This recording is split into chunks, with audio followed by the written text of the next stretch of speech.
Hello students, बहुत बहुत स्वागत है आपका एडू फ्यूचर चैनल पे। आज के वीडियो में हम लोग 10 क्लास का एक टॉपिक डील करने जा रहे हैं। वो है एक्सक्रिएशन इन लिविंग सिस्टम। इस चैप्टर का ये लाइफ प्रोसेस के चैप्टर का ये ऑलमोस्ट लास्ट टॉपिक है आपका। इसके बाद का जो एक और वीडियो बनेगा इस चैप्टर से रिलेटेड, वो होगा आपका एक्सक्रिएशन इन प्लांट, और बाकी जो इस वीडियो का जो रेस्ट पार्ट है वो मैं उसमें बता दूंगा आपको। तो चलिए शुरू करते हैं इस वीडियो को। देखिए, एक्सक्रिएशन का मतलब क्या होता है। सबसे पहले तो हम लोग को ये जानना है, एक्सक्रिएशन का मतलब होता है रिमूवल ऑफ मेटाबॉलिक वेस्टेज। हमारे बॉडी में जब मेटाबॉलिज्म चलता है तो मेटाबॉलिज्म से बहुत सारे ऐसे वेस्ट प्रोडक्ट आते हैं जिसकी बॉडी में ज़रूरत नहीं है। उसकी टॉक्सिसिटी जो होती है बहुत हाई होती है और वो हमारे बॉडी में स्टोर नहीं हो सकता है। अगर हमारे बॉडी के डिफरेंट सेल में वो स्टोर होगा तो कहीं ना कहीं हमारे सेल के अंदर टॉक्सिसिटी बढ़ाएगा और हमारे सेल को डैमेज करेगा। तो ये बहुत ज़रूरी है कि हम लोग उस मेटाबॉलिक वेस्ट को हमारे बॉडी से बाहर निकाला जाए। तो चाहे वो यूनिसेलुलर हो या मल्टी सेलुलर हो, सभी में ये प्रोसेस ज़रूर से ज़रूर होगा। तो देखिए, सबसे पहले आपको बताया है यूनिसेलुलर के बारे में, तो आप पहले से भी पढ़ते आ रहे हैं कि यूनिसेलुलर बॉडी जो होता है वो डायरेक्टली सराउंडिंग के कांटेक्ट में है ना। तो सराउंडिंग के कांटेक्ट में है, तो अगर मान लो कोई मेटाबॉलिक वेस्ट इसके बॉडी के अंदर कोई प्रोड्यूस होता है, वो डायरेक्टली डिफ्यूज़ आउट कर सकता है by the means of simple diffusion, है ना। सिंपल डिफ्यूज़न के थ्रू ये सेल मेम्ब्रेन से आसानी से पास कर जाएगा। जबकि आपने पढ़ा होगा क्या कि अनडाइजेस्टेड प्रोडक्ट जो होता है वो एक्सोसाइटोसिस से पास होता है, स्पेशली प्रोकैरियोट्स में, है ना। प्रोकैरियोट्स हो या फिर यूकैरियोट्स में भी, जैसे अमीबा वगैरह हो गया, पारामीशियम हो गया, इसमें क्या होता है एक्सोसाइटोसिस प्रोसेस के द्वारा, जिसको हम लोग सेल वोमिटिंग भी बोलते हैं। याद आ रहा है आप लोग को? सेल वोमिटिंग, है ना। सेल वोमिटिंग के द्वारा ये आसानी से सेल के द्वारा बाहर निकाल लिया जाता है, but that is the removal of undigested product. ये ध्यान रखना है, that is not an excretion, वो एक्सक्रिएशन नहीं है। ओके, चलिए आगे बढ़ते हैं हम लोग। अब हम लोग बात करने जा रहे हैं, सबसे पहले जब हम लोग एक्सक्रिएशन पढ़ रहे हैं तो सबसे पहले ये बात कर ले कि एक्सक्रिएशन में कौन सा प्रोडक्ट हमारे लिविंग ऑर्गेनिज्म के द्वारा प्रोड्यूस किया जाता है। तो यहाँ पे हमने यही आपको बताने का कोशिश किया है कि मेजर एक्सक्रिएटरी प्रोडक्ट जो होते हैं वो लिविंग ऑर्गेनिज्म में क्या क्या हो सकते हैं, और उसके हिसाब से इवन लिविंग ऑर्गेनिज्म को हम लोग डिस्ट्रीब्यूट भी करते हैं, उसको अलग अलग कैटेगराइज भी किया गया है। अब देखो, सबसे पहले आ जाता है दैट इज़ अमोनिया। मान लो मेजर एक्सक्रिएटरी प्रोडक्ट जो है वो अमोनिया है किसी लिविंग ऑर्गेनिज्म का, तो हम लोग उसको बोलते हैं अमोनोटेलिक। ओके, अब अमोनोटेलिक वाले ऑर्गेनिज्म जो होंगे वो उनके द्वारा प्रोड्यूस किया जाएगा अमोनिया। अब देखो, अमोनिया जो है ना, ये एक्चुअली में वाटर रिक्वायर करता है, ये वाटर सॉल्युबल होता है। ओके, अब वाटर सॉल्युबल होता है तो जनरली ऐसा देखा गया है कि अमोनोटेलिक कैटेगरी के जो ऑर्गेनिज्म होते हैं ना, वो क्या होते हैं, मोस्टली एक्वेटिक होते हैं। मोस्टली एक्वेटिक होते हैं। मोस्टली एक्वेटिक में कौन आ जाएगा भाई? तो आपको ये आर्थ्रोपोडा में से कुछ ऐसे जो एक्वेटिक आर्थ्रोपोडा हैं, खासकर इसमें फिशेज आ जाएगा, जैसे बोनी फिश आएगा, बोनी फिश आएगा। इवन आपको अमीबा भी इसी में आ जाता है ना। टेडपोल लार्वा आपने नाम सुना होगा, सब क्या है, टेडपोल लार्वा हो गया, है ना। ये सब आएगा। ये याद रखिएगा कि इसमें आपका ये रेप्टाइल्स आ सकता है, कुछ कुछ रेप्टाइल्स आ सकता है इसमें। इवन और कौन आ सकते हैं, जैसे एक्वेटिक एनिमल्स में आपको कौन आ जाएगा, तो मोलस्का आ सकता है। ओके, मैं ईटीसी कर देता हूँ। ये सब मतलब बेसिकली आप ये समझो कि इसके अंदर कौन आएंगे, जो एक्वेटिक नेचर वाले ऑर्गेनिज्म होंगे, अमोनियोटेलिक। ओके, अब हम लोग बात करते हैं यूरियोटेलिक। यूरियोटेलिक को अगर हम लोग देखें तो इसका चीफ एक्सक्रीटिव प्रोडक्ट क्या होता है, यूरिया। और स्पेशली इसमें कौन आते हैं, तो देखिए इसमें आ जाएगा कार्टिलेजिनस फिश। ये ध्यान देने की बात है थोड़ा सा। देखिए बोनी फिश अमोनोटेलिक होता है, कार्टिलेजिनस फिश एक्सेप्शनल केस है थोड़ा सा। साथ में रेप्टाइल्स में आपको देखिएगा तो आपको जो क्रोकोडाइल होगा वो इसी में आ जाएगा, क्रोकोडाइल आ जाएगा। इवन फ्रॉग भी आता है इसी में, जबकि उसका लार्वल स्टेज जो होता है मोनोटेलिक होता है फ्रॉग, लेकिन यूरियोटेलिक होता है। सबसे इम्पॉर्टेंट एग्जाम्पल मैमल है ना, स्पेशली जो मैमल होते हैं ना, जैसे हम लोग जो हैं ह्यूमन जो है वो क्या है, यूरियोटेलिक है, क्योंकि हमारे जो एक्सक्रीटिव प्रोडक्ट होते हैं उसमें मेजर चीज़ क्या होता है, यूरिया होता है। आगे हम लोग बढ़ रहे हैं यूरिकोटेलिक। देखिए यूरिक एसिड प्रोड्यूस होता है। यूरिकोटेलिक में जो चीफ एक्सक्रीटिव प्रोडक्ट है वो क्या है, यूरिक एसिड। तो इसमें कौन आते हैं, टेरिस्टेरियल रेप्टाइल्स। टेरिस्टेरियल रेप्टाइल्स आएंगे इसमें, जैसे लिजार्ड हो गया आपका। साथ में कौन आएगा, तो एब्स आएगा इसमें, बहुत इंपॉर्टेंट एग्जाम्पल है जो टेरिस्टेरियल होते हैं। ओके, आप देखिएगा एप्स हो या फिर टेरिस्टेरियल जो लिजार्ड होता है उसमें आप देखिएगा ब्लैक कलर का उसका जो एक्सक्रीटिव प्रोडक्ट होता है, और यहाँ पे आपको वाइट टाइप का कुछ मिलेगा। या फिर आप देखिएगा कि ये जो एप्स होता है उसके अगर आप एक्सक्रीटिव प्रोडक्ट को देखते हैं तो आप देखिएगा उसमें वाइटिस टाइप का कुछ पार्ट होता है। Actually that white is crystal is called uric acid, वही है यूरिक एसिड। ओके, तो ये हो गया आपको मेजर टाइप का एक्सक्रिएटरी प्रोडक्ट जो कि मल्टी सेलुलर लिविंग ऑर्गेनिज्म या फिर यूनिसेलुलर लिविंग ऑर्गेनिज्म के द्वारा प्रोड्यूस किया जाता है।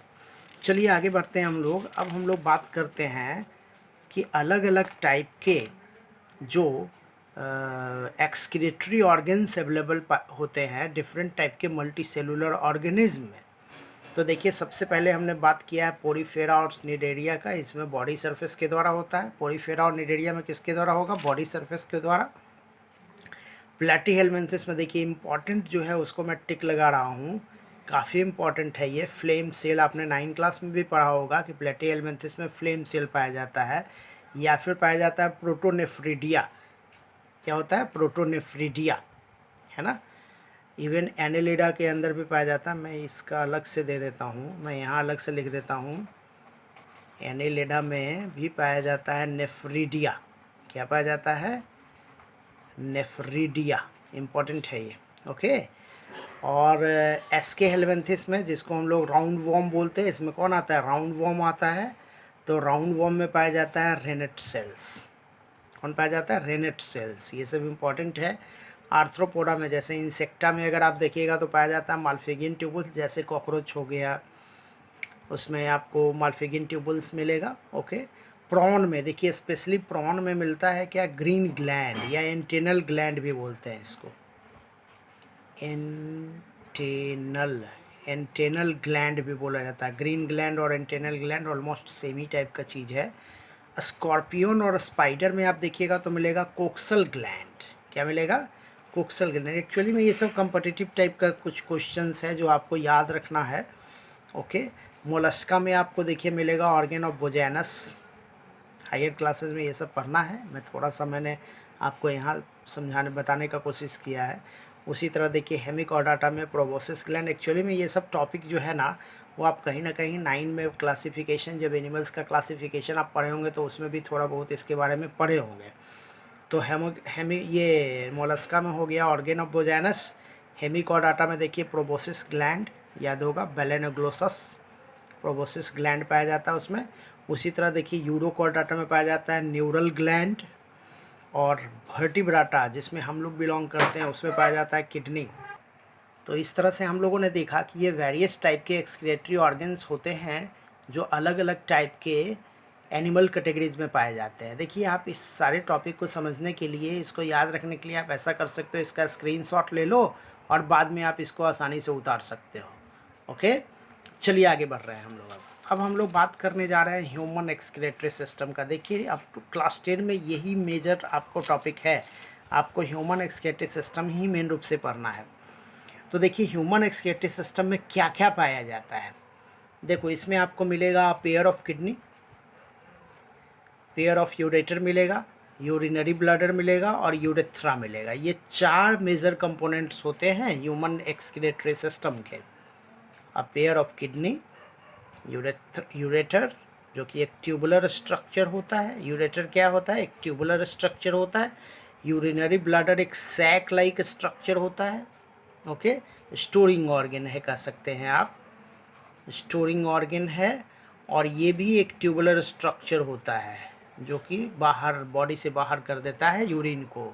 ओके, आगे हम लोग पढ़ेंगे इसके बारे में। अब हम लोग सबसे पहले बात करने जा रहे हैं ह्यूमन किडनी का। देखिए सबसे पहले ह्यूमन किडनी के बारे में इम्पॉर्टेंट बात क्या है कि ये मेटानेफ्रिक किडनी होता है। अब ये मेटानेफ्रिक किडनी का मतलब क्या है? देखो इवोल्यूशनरी पॉइंट ऑफ व्यू से हम लोग देखें तो जो इनिशियल शुरुआती दौर के जो ऑर्गेनिज्म थे ना, उनमें पाया जाता था प्रोटोनेफ्रिडिया। याद होगा आपको, अभी मैंने बताया ना प्रोटोनेफ्रिडिया, है ना। तो प्रोटोनेफ्रिडिया जो होता है वो प्रिमिटिव टाइप का किडनी आप कह सकते हो इसको, और ये एनेलिडा में पाया जाता था, है ना। जबकि देखिए ये एडवांस टाइप का है मेटानेफ्रिडिया। प्रोटो के बाद आता है मेसो, तब आता है मेटा। तो एडवांस टाइप का किडनी है ये। किडनी जो है ना एडवांस टाइप का, इसीलिए इसको मेटानेफ्रिडिया, मतलब इवोल्यूशनरी पॉइंट ऑफ व्यू से काफ़ी एडवांस किडनी है ह्यूमन का। इसका लोकेशन अगर हम लोग देखें तो एब्डोमिनल कैविटी में पाया जाता है ये, है ना। आपका जो एब्डोमिनल कैविटी है जिसमें कि डाइजेस्टिव ऑर्गन्स पाए जाते हैं, उसी में पाया जाता है। थोरैसिक कैविटी के जस्ट नीचे, और डायफ्राम से सेपरेटेड होता है ये, है ना। और देखिए कहाँ पाया जाता है, तो देखिए मैंने एग्जैक्ट लोकेशन दिया है 12th थोरैसिक वर्टिब्री। अब 12वां थोरैसिक वर्टिब्री से कौन कनेक्टेड होता है? तो रिब्स, फ्लोटिंग रिब्स स्पेशली कौन होता है? फ्लोटिंग रिब्स, है ना। ये फ्लोटिंग रिब्स देखिए मैंने लिख दिया है यहाँ पे कि lower ribs protect partially. Lower ribs जो हमारे बॉडी का होता है वो फ्लोटिंग रिब्स होता है, वो टोटल जा कर के मिलता नहीं है स्टर्नम में, तो पार्शियली वो किडनी को प्रोटेक्ट किए हुए रहता है। और ये देखिए 12वें थोरैसिक से 3rd लंबर, लंबर जो होता है वो एक्चुअली में क्या होता है? ये आपके मिडिल सेक्टर का ये क्या है? वर्टिब्री है ना, काफ़ी मोटा मोटा होता है। तो 12वें लास्ट, मतलब लास्ट थोरैसिक वर्टिब्री से पहला 3 लंबर वर्टिब्री तक ये एक्सटेंडेड होता है। ओके, आगे बढ़ते हैं। आगे इसके देखिए नेक्स्ट डेटा मैंने आपको बताया है इसके बारे में। क्या है डेटा भाई? तो इसका लेंथ देखिए कितना होता है। लेंथ लगभग होता है 10 से 12 सेंटीमीटर का। अगर विड्थ देखें तो 5 से 7 सेंटीमीटर का, और थिकनेस होता है 2 to 3 सेंटीमीटर का। अगर एवरेज वेट देखिएगा एडल्ट में, एक एडल्ट पर्सन में अगर आप इसका एवरेज वेट देखिएगा तो लगभग 120 से 170 ग्राम मिलेगा आपको। और पोजीशन ऑफ राइट किडनी जो होता है ना वो स्लाइटली लोअर होता है due than left. Left kidney जो होता है थोड़ा सा ऊपर होता है। जैसे देखिए मैंने यहाँ बनाया भी है, जैसे देखिए अगर हम इसको लेवलिंग देखें तो देखिए तो लेफ्ट किडनी थोड़ा सा ऊपर है, राइट किडनी थोड़ा नीचे है। ऐसा इसलिए होता है क्योंकि लीवर प्रेजेंट होता है राइट साइड में, इसीलिए ऐसा कुछ होता है। Okay, due to presence of liver, ठीक है। अब देखिए नीचे मैंने कुछ स्ट्रक्चर बना दिया है। तो पहले हम लोग ओरल स्ट्रक्चर देखते हैं। देखिए किडनी का आपका यही 2 किडनी आप देख रहे हो, राइट किडनी और लेफ्ट किडनी। ये आप देख रहे हो, ये जो ब्लड वेसल्स आ रहा है, एक को बोलेंगे रेनल आर्टरी और एक बोलेंगे रेनल वेन। रेनल आर्टरी जो होता है वो ब्लड का सप्लाई करता है किडनी के अंदर, और रेनल वेन उससे बाहर निकालता है। क्योंकि किडनी के अंदर जो होता है ना रेनल कैपिलरी सिस्टम होता है, मतलब कि ब्लड का प्रॉपर सप्लाई होता है किडनी के ईच ट्यूबुल्स में। तो वो ब्लड का मेजर वेन आपको, और मेजर आर्टरी हो गया रेनल आर्टरी, और मेजर वेन हो गया रेनल वेन। याद क्या रखना है आपको कि रेनल आर्टरी ब्लड को सप्लाई करता है किडनी के अंदर, और रेनल वेन इसको बाहर ले जाता है। ओके, देखिए तो ये राइट किडनी और ये लेफ्ट किडनी। देखिए किडनी से जो ट्यूब निकल रहा है उसको बोलते हैं यूरेटर। दोनों तरफ देखिए यूरेटर निकल रहा है, और यूरेटर जो होता है फाइनली यूरिनरी ब्लैडर में आकर के खुलता है, और यूरिनरी ब्लैडर आपके बॉडी से बाहर लेके जाएगा, वो होगा यूरेथ्रा। और किडनी के ऊपर आप देखोगे यहाँ पे तो आपको मिलेगा एक ग्लैंड, है ना, एक ग्लैंड मिलेगा, पिरामिडल शेप ग्लैंड है। That is a kind of endocrine gland, जिसको हम लोग बोलते हैं क्या? इसको बोलते हैं हम लोग सुप्रा रेनल ग्लैंड। सुप्रारेनल ग्लैंड। देखो सुप्रारेनल, सुप्रा का मतलब, सुप्रा मतलब क्या होता है एबव, रेनल मतलब किडनी। रेनल टर्म एक्चुअली में किडनी से रिलेटेड है, या फिर इसी को हम लोग बोलते हैं एड्रेनल ग्लैंड। हम लोग पढ़ेंगे जब कंट्रोल एंड कोऑर्डिनेशन पढ़ेंगे ना, तो इसके बारे में डिटेल हम लोग करेंगे। अब देखिए इधर जस्ट बगल में मैंने आपको किडनी का इंटरनल स्ट्रक्चर बता दिया है। देखो किडनी अगर एक्सटर्नली देखिएगा तो प्रोटेक्टेड होता है हार्ड सबस्टांस से, फाइब्रस टिश्यू से, उसको बोलते हैं कैप्सूल, ये आउटर मोस्ट है। अब किडनी के अंदर जाओगे तो देखो ये एक टीएस सेक्शन मैंने कट कर दिया है किडनी का, उसी को आप मैंने रिप्रेजेंट किया है। तो किडनी दो पार्ट में डिवाइडेड होता है, मतलब इंटरनल जोन्स के हिसाब से दो जोन मिलेगा। आउटर जोन होगा कॉर्टेक्स, ये है आउटर जोन, और इनर जोन आपको मिलेगा मेडुला।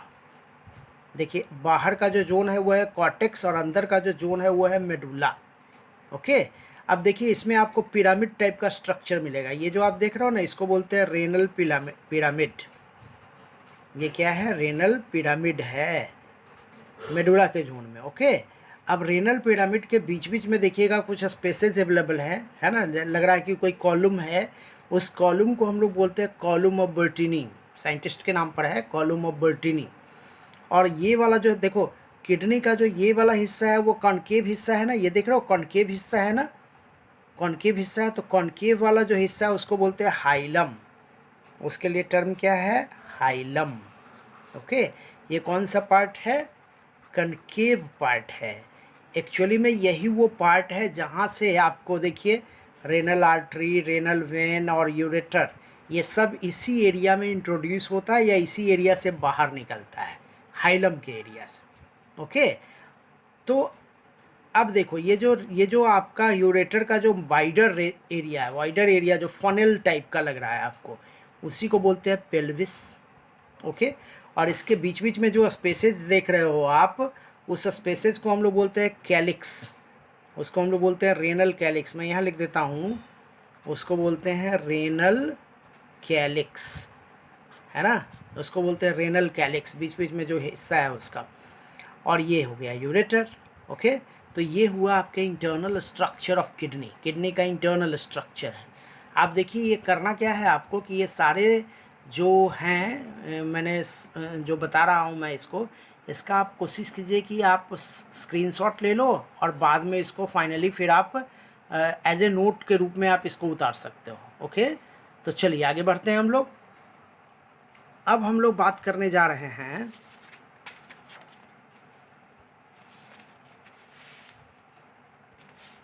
फंक्शनल और स्ट्रक्चरल यूनिट। ये तो किडनी का इंटरनल स्ट्रक्चर और एक्सटर्नल हमने देख लिया। अब देखो स्ट्रक्चरल और फंक्शनल यूनिट जो किडनी का होता है ना, उसको बोलते हैं नेफ्रॉन। काफ़ी इंपॉर्टेंट है, पूछा जाता है ये क्वेश्चन ऑब्जेक्टिव में कि किडनी का स्ट्रक्चरल और फंक्शनल यूनिट क्या होता है, तो वो क्या होता है, नेफ्रॉन होता है। अब देखो ईच किडनी में लगभग 1 मिलियन नेफ्रॉन्स होते हैं, है ना। ये फाइन ट्यूबुलर स्ट्रक्चर होता है, फाइन ट्यूबुलर स्ट्रक्चर होता है ये नेफ्रॉन। तो देखिए नेफ्रॉन में आपको क्या मिलेगा, देखिए दो हिस्से में बांट सकते हैं आप इसको, एक तो होता है ग्लोमेरुलस और एक होता है रेनल ट्यूबुल। ग्लोमेरुलस क्या होता है भाई, तो अभी हम लोग इसके पीछे इसका स्ट्रक्चर भी देख लेंगे, फिलहाल मैं यहाँ पे बता रहा हूँ। देखो ये एक्चुअली में कैपिलरी होता है, बहुत सारे ब्लड कैपिलरीज का कम्बिनेशन होता है ये, और ये रेनल आर्टरी मेन रूप से होता है। रेनल आर्टरी चूँकि जो ब्लड का सप्लाई रेनल आर्टरी करता है ना, तो रेनल आर्टरी जो है वही मेन रूप से इसके अंदर पाया जाता है। और बॉमेंस कैप्सूल के अंदर होता है, ये कटोरा के जैसा स्ट्रक्चर होता है, बॉल लाइक स्ट्रक्चर होता है ये बॉमेंस कैप्सूल, उसी के अंदर पाया जाता है। ओके, और इसका पर्पस क्या है, फिल्टरेशन, बेसिकली ये फिल्टरेशन में हेल्प करता है। वहीं पे रेनल ट्यूबुल देखोगे तो देखिए 4 टाइप के ट्यूबुलर स्ट्रक्चर्स आपको मिलेंगे नेफ्रॉन में। एक होगा बॉमेंस कैप्सूल, ये कटोरा के जैसा स्ट्रक्चर है मेन रूप से। बाकी 3 ट्यूबुलर स्ट्रक्चर है, एक है पीसीटी जिसको बोलते हैं प्रॉक्सिमल कॉन्वोलेटेड ट्यूबुल, एक हो गया हैंडलिज लूप लाइक स्ट्रक्चर मिलेगा आपको, और एक हो जाएगा डीसीटी जिसको हम लोग बोलेंगे distal convoluted tubule. PCT proximal मतलब आगे का हिस्सा है, ये डीसीटी मतलब डिस्टल मतलब क्या हुआ, पीछे का हिस्सा है, और ये हैंडलिज लूप दोनों को जोड़ता है, आपस में जोड़ने का काम करता है। तो चलिए इस स्ट्रक्चर को देखिए, मैं बता रहा हूँ आपको। देखिए यही कुछ स्ट्रक्चर होता है। मैंने थोड़ा सा आपको बताने का कोशिश किया है, एग्जैक्ट स्ट्रक्चर तो मैंने नहीं बनाया, लेकिन एक ब्रीफ स्ट्रक्चर मैं आपके सामने पेश कर रहा हूँ। देखिए ये वाला जो हिस्सा आप देख रहे हो ना, देखो पूरे नेफ्रॉन का स्ट्रक्चर ऑलमोस्ट ऐसा ही होता है ना। अब देखो ये वाला जो स्ट्रक्चर देख रहे हो, कटोरा के जैसा स्ट्रक्चर जो है, बॉल लाइक स्ट्रक्चर, इसी को हम लोग बोलते हैं बॉमेंस कैप्सूल। अब इसी के अंदर ये जो देख रहे हो फाइन ट्यूबुलर स्ट्रक्चर है, बहुत ही कैपिलरीज टाइप का स्ट्रक्चर, उसी को बोलते हैं ग्लोमेरुलस। और इसमें जो ब्लड को सप्लाई कर रहा है वो देखिए एफरेंट आर्टरियोल, ये ब्लड को सप्लाई कर रहा है इसके अंदर, ओके।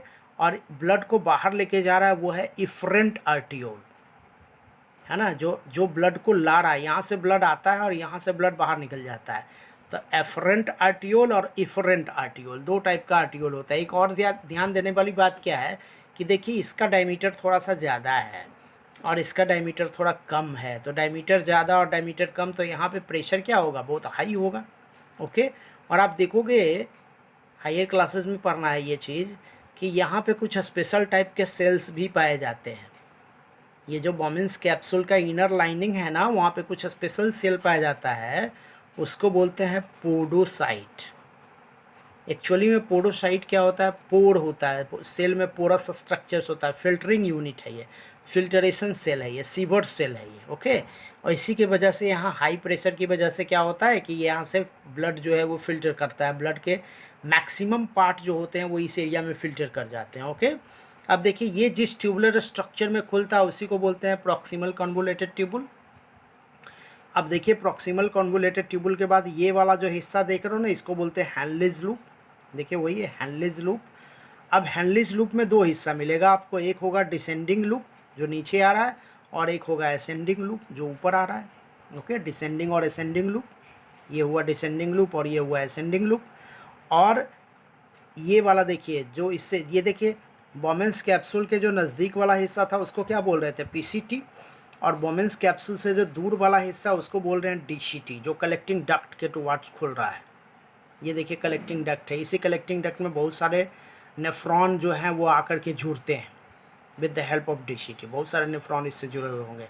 मैंने अभी आपको बताया ना लगभग 1 मिलियन नेफ्रॉन जो होते हैं एक किडनी में पाया जाता है, ओके। तो अब देखिए अगर हम लोग देखें, देखिए इसके चारों तरफ देख रहे हो ये ब्लड कैपिलरीज का जाल, नेटवर्क ऑफ ब्लड कैपिलरीज पाया जाता है ना। इसका पर्पस क्या होता है कि इसके अंदर, चूँकि इस एरिया से बहुत सारे यूजफुल मटेरियल फ़िल्टर कर जाते हैं, तो जो यूजफुल मटेरियल फ़िल्टर कर जाता है उस यूजफुल मटेरियल को ये रीएब्जॉर्ब करता है। आगे हम लोग जब देखेंगे कि हमारे किडनी का प्रॉपर फंक्शन, तो आप पाओगे कि ये रीएब्जॉर्ब्ड हो जाता है, ओके। तो ये आपका नेटवर्क ऑफ ब्लड कैपिलरीज है। जो नीचे वाला जो आप देख रहे हो ये ब्लड कैपिलरीज का जो हिस्सा नीचे जो कि हेनलिज लूप के ऑलमोस्ट पैरेलल है, उसको हम लोग नाम देते हैं वर्सा रेक्टा। तो इस तरह से आप समझ गए होंगे कि हमारे नेफ्रॉन का बेसिक स्ट्रक्चर क्या होता है। अब आगे हम लोग देखने जा रहे हैं कि नेफ्रॉन का फंक्शन क्या होता है, क्या ये प्रॉपर फंक्शन करता है, आगे हम लोग वही देखने जा रहे हैं, ओके। तो देखिए हमारे किडनी का मेन पर्पस क्या है, यूरिन फॉर्मेशन। हमारा किडनी का मेन रोल क्या है, यूरिन का फॉर्मेशन करना। अब देखिए पूरे यूरिन फॉर्मेशन को हम लोग देखें तो हम लोग 3 मेजर पार्ट्स में बांट सकते हैं। एक हो गया ग्लोमेरुलस, ग्लोमेरुलर फिल्टरेशन या इसी को बोलते हैं अल्ट्रा फिल्टरेशन। दूसरा हो गया रीएब्जॉर्प्शन या इसी को बोलते हैं ट्यूबुलर रीएब्जॉर्प्शन। और तीसरा हो गया सबसे लास्ट पार्ट जो हो गया वो हो गया ट्यूबुलर सेक्रेशन। अब चलिए इसी को हम लोग डिटेल कर रहे हैं थोड़ा थोड़ा। देखिए ग्लोमेरुलस फिल्टरेशन क्या होता है। मैंने अभी आपको बताया ना कि हाई प्रेशर की वजह से ग्लोमेरुलस के रीजन में या बॉमेंस कैप्सूल के रीजन में क्या होता है, ब्लड हमारा फिल्टर करता है पोडोसाइट। आपको याद है ना, पोडोसाइट के मदद से। वही मैंने बताया, देखिए Bowman's capsule by involvement of glomerulus and inner lining of the Bowman's capsule, जहाँ पे क्या पाया जाता है, मैं फिर से यहाँ लिख देता हूँ पोडोसाइट, है ना। Inner lining of Bowman's capsule में पोडोसाइट कुछ स्पेशल सेल होता है जो ब्लड को फिल्टर करता है। तो हाई प्रेशर की वजह से, है ना, बहुत हाई प्रेशर होता है, लगभग आप देखिएगा तो 60 mmHg का प्रेशर पाया जाता है उस एरिया में, ओके। तो इस हाई प्रेशर की वजह से ग्लोमेरुलस फिल्टरेट जो होता है वो फिल्टर कर देता है ब्लड के मैक्सिमम पार्ट को, है ना। मैक्सिमम पार्ट जो आपके ब्लड में पाया जाता है ना वो फिल्टर हो जाता है। और लगभग देखिए 1000 to 1200, मतलब 1000 से 1200 ml ब्लड जो होता है वो फिल्टर किया जाता है पर मिनट हमारे किडनी के द्वारा। ये अपने आप में कहूँ बहुत ही बड़ा डाटा है। ओके, अब देखो अब क्या होता है भाई, तो देखिए आप लगभग अगर इस पूरे डेटा को आप कलेक्ट करोगे तो लगभग 180 लीटर ब्लड पर डे आपका किडनी, दोनों किडनी फिल्टर कर देता है ब्लड को। तो क्या 180 लीटर ब्लड हमारे बॉडी में पाया जाता है? बिल्कुल नहीं। हमारे बॉडी में तो 5 से 6 लीटर ब्लड पाया जाता है। एक्चुअली में उसी ब्लड को ये बार बार फिल्टर करता है। देख रहे हो, लगभग हर मिनट में लगभग 1000 से 1200 ml ब्लड जो होता है आपके किडनी में आता है, फिल्टर होता है। तो 24 घंटे में लगभग 180 लीटर ब्लड फिल्टर कर देता है। और ग्लोमेरुलस फिल्टरिंग रेट जो है आपका, जिसके द्वारा ये फिल्टर हो रहा है, वो लगभग कितना है 125 ml पर मिनट। एक मिनट में लगभग 125 ml फिल्टरेट पैदा करता है। 1200 से 1000 से 1200 ml ब्लड फिल्टर करता है और कितना पैदा करता है उसमें से लगभग इतना पर मिनट। तो इस प्रोडक्ट को देखिए, the product of ultra filtration is called glomerulus filtrate. उस प्रोडक्ट को हम लोग बोलते हैं ग्लोमेरुलस फिल्टरेट। और ये लगभग कितना होता है 180 लीटर पर डे। ओके, लेकिन हमारा यूरिन कितना निकलता है? यूरिन का जो डिस्चार्ज है वो लगभग होता है 1.5 लीटर पर डे। देखो ब्लड फिल्टर हो रहा है इतना और यूरिन पैदा हो रहा है इतना। इसका मतलब क्या कि जो उसके अंदर बहुत सारे यूज़फुल मैटर है ना वो रीएब्जॉर्ब्ड हो जाते हैं। वही मैंने आगे बताया, देखिए the useful matter get reabsorbed by blood capillaries present at surrounding region of the renal tubule. जो रेनल ट्यूबुल मैंने आपको बताया था, देखिए मैंने ये बताया था ना, ये जो रेनल ट्यूबुल चारों तरफ पाया जा रहा है ना, ये रेनल ट्यूबुल क्या करता है, जो ग्लोमेरुलस फिल्टरेट के अंदर यूज़फुल मैटर होते हैं ना उसको रीएब्जॉर्ब्ड कर लेता है। ये क्वेश्चन काफ़ी इंपॉर्टेंट भी है कि what is the purpose of why, what is the need of reabsorption during the formation of urine. तो नीड ऑफ रीएब्जॉर्प्शन क्या है कि since glomerulus filtrate consist large amount of useful matter, that's why its reabsorption is necessary. Okay, तो वही बात यहाँ बताया गया। और ये रीएब्जॉर्प्शन कहाँ होगा, तो रेनल ट्यूबल्स में होगा, जैसे पीसीटी में होगा, डीसीटी में होगा, हैनलेज लूप में होगा, कलेक्टिंग डक्ट में होगा। तो ये सारे जगह पे, कलेक्टिंग डक्ट में भी होगा, तो ये सारे जगह पे क्या होता है, वो रीएब्जॉर्प्शन होता है ग्लोमेरुलस फिल्टरेट का। तो चलिए आगे बढ़ते हैं हम लोग। अब देखिए हम लोग बात कर रहे हैं उसी ट्यूबुलर रीएब्जॉर्प्शन का। अब देखो ट्यूबुलर रीएब्जॉर्प्शन को अगर हम लोग प्रॉपर वे में देखते हैं तो हमको क्या मिलेगा। ट्यूबुलर रीएब्जॉर्प्शन में हम लोग को क्या मिलेगा भाई, तो देखिए as the glomerulus filtrate consists large number of useful matter in our body, thus at tubular region reabsorption of these matter take place। इसी को हम लोग बोलते हैं reabsorption। और वो ट्यूबुलर रीजन क्या है, या तो पीसीटी है, हैनलेज लूप है, डीसीटी है, इवन कलेक्टिंग डक्ट है। तो सबसे ज़्यादा रीएब्जॉर्प्शन जो होता है वो प्रॉक्सिमल कॉन्वोल्यूटेड ट्यूबुल में होता है। ये इंपॉर्टेंट बात है। सबसे मैक्सिमम रीएब्जॉर्प्शन किस रीजन में होता है, तो प्रॉक्सिमल कॉन्वोल्यूटेड ट्यूबुल में लगभग 70%। ओके, जबकि सबसे कम कहाँ होता है, तो हैनलेज लूप में। सबसे मैक्सिमम देखिए कहाँ होगा, सबसे मैक्सिमम जो रीएब्जॉर्प्शन होगा वो देखिए इस जोन में होगा, कहाँ पे, पीसीटी में। ओके, और सबसे कम कहाँ होगा, देखिए इस जोन में, डिसेंडिंग और असेंडिंग लूप में या हैनलेज लूप में, यहाँ पे होगा। ओके, और सबसे मैक्सिमम कहाँ होगा, इस जोन में, और यहाँ पे एवरेज होता है, इस दोनों रीजन में एवरेज होता है। ओके, तो देखिए वही मैंने बता दिया है आपको कि सबसे मैक्सिमम पीसीटी में, सबसे मिनिमम हैनलेज लूप में, और एवरेज होता है डीसीटी और कलेक्टिंग डक्ट में। आगे बढ़ जाए हम लोग। अब हम लोग बात करेंगे ट्यूबुलर सेक्रेशन का। देखो ट्यूबुलर सेक्रेशन का मतलब कुछ एक्स्ट्रा सब्सटेंस ऐड करता है जो residual part of glomerulus filtrate बचता है उसमें। है ना। और ये extra substance inner wall of the tubules होता है। देखिए वही है, tubular cell secrete hydrogen ion, potassium ion, ammonium ion, creatinine, ये सब चीज़ का सेक्रेशन करता है। और जो residual part of glomerulus filtrate है ना, जो रीअब्जॉर्प्शन के बाद बचा है, उसमें ये सारे चीज़ ऐड हो जाते हैं, उसी को बोलते हैं हम लोग ट्यूबुलर सेक्रेशन। आगे बढ़ते हैं हम लोग। अब देखिए, अब आपको क्या बताया गया है कि द प्रोडक्ट ऑफ किडनी। देखिए अब क्या हुआ, किडनी का जो प्रोडक्ट है, जो आफ्टर द अल्ट्रा फिल्टरेशन और रीअब्जॉर्प्शन है, वो मूव कर जाता है किधर, यूरिनरी ब्लैडर के टुवार्ड्स। और किसके द्वारा जाता है, ये यूरेटर के द्वारा, है ना। यूरेटर का अगर आप इनर लाइनिंग देखिएगा तो वहाँ पे आपको क्या मिलेगा, तो वहाँ पे आपको स्क्वामोशल और कॉलुमनर सिलिएटेड एपिथेलियल टिश्यू मिलेगा, है ना। ये सब मिलेगा आपको, जो हेल्प करता है उसको ट्रांसफ़र करने में। ओके, अब क्या है, यूरिनरी ब्लैडर की बात करते हैं। मैंने बताया था यूरिनरी ब्लैडर एक सैक लाइक स्ट्रक्चर होता है, बैग के जैसा, और इसकी मैक्सिमम कैपेसिटी होती है लगभग 800 मिलीलीटर। लगभग 800 मिलीलीटर यूरिन को ये कलेक्ट कर सकता है, जबकि नॉर्मल कैपेसिटी जो होती है वो 500 ml होती है। 800 मिलीलीटर होगा ना तो एक्सट्रीम, मतलब वो काफ़ी ज़्यादा होगा और बहुत ही हाई प्रेशर शो आउट करेगा ये, जबकि नॉर्मल ये 500 ml होता है। ओके, अब बात करते हैं यूरेथ्रा का। देखो यूरेथ्रा क्या है भाई, ट्यूबुलर स्ट्रक्चर है, यूरिन को ट्रांसफ़र करता है बाहर यूरिनरी ब्लैडर से आउटसाइड द बॉडी। अब देखो इस प्रोसेस को हम लोग बोलते हैं मिक्ट्यूरेशन। याद रखिएगा, मिक्ट्यूरेशन क्या होता है, the process of transfer of urine outside the body from the region of urinary bladder via urethra, that is called micturition. और इसका मिक्ट्यूरेशन कितना होता है, तो देखिए 1.5 लीटर पर डे। मैंने अभी बताया था कि 180 लीटर ब्लड फिल्टर होता है, लेकिन उसमें से 1.5 टू 1.8 लीटर ब्लड जो होता है, सॉरी यूरिन जो होता है, पर डे निकलता है। और इतना ग्राम यूरिन, इतना जो यूरिन निकलता है ना, इसमें लगभग 25 से 30 ग्राम देखिए यूरिया आपको रहता है। मतलब इतना यूरिया पर डे एक ह्यूमन बॉडी के द्वारा प्रोड्यूस होता है।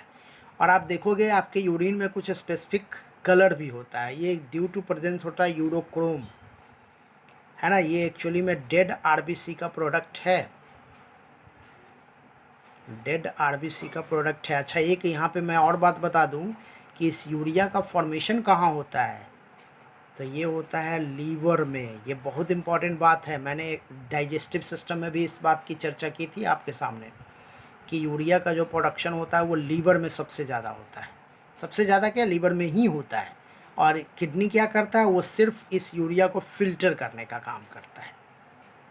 ओके,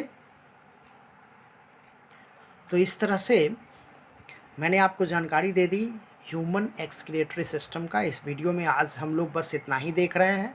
इसके बाद का जो मैं टॉपिक आपको बता दूंगा वो artificial kidney, that is hemodialysis के बारे में मैं आपको कुछ बता दूंगा।